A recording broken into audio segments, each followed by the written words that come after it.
One of the essential techniques that you need to learn on a mountain bike is the bunny hop. Okay, now the bunny hop is a method of getting your bicycle airborne without having to hit something to do so. There's three motions that you need to learn in order to get the bunny hop down. The first of which is just the basic pulling up on the handlebars. You can learn this just in any old car park, which we're going to demonstrate to you in a minute. The next motion is pulling the whole bike clean off the ground. This isn't concentrating so much on the full motion of the bunny hop, it's just getting the feeling of the bike going weightless and what to do with it. The final motion is the full scoop, where you actually get the bike clean off the ground. The scooping motion that you get with your feet is one of the good moves to help aid the rear wheel off the ground. And to do this, as you're taking off, you're effectively just pushing back on the foot.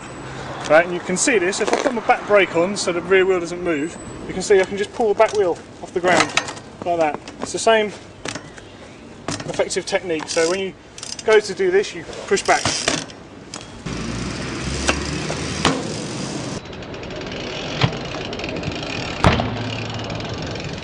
Now as I approach, I'm getting my body ready to spring.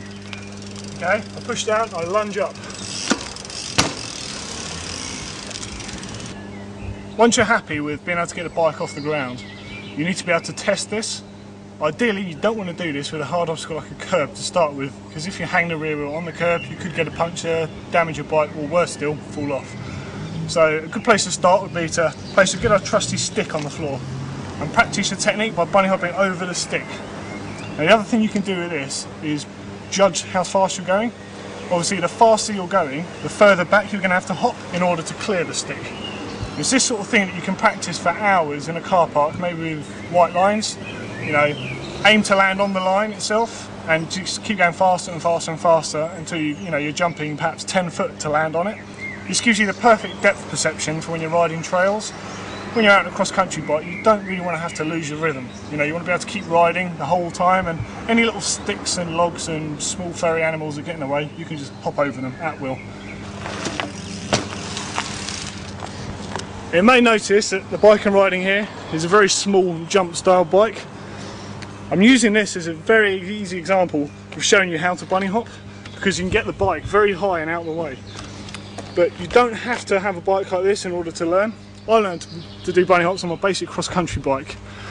A double curb like this is the next step up from jumping a basic curb, which would be this sort of height. You should expect to jump a curb sort of height within, pretty quickly with learning. But if you can get up something like this, then you can get over most things on the trail. Again, the fact that this is in a little park, you're away from traffic, it's an ideal spot to learn. So I'm just going to demonstrate how easy it is just to get a wriggle on basically and get up it. Approach with a brisk speed, pull up, and you're up. Nice and safe.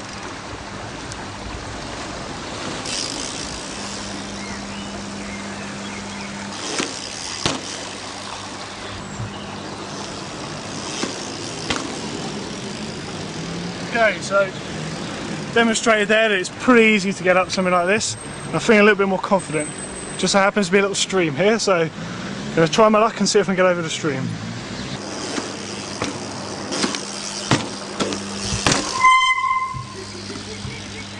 Okay, so you've mastered the bunny hop. Best thing about a bunny hop, if you can do it and your mates can't, you better leave them for dead on the trails.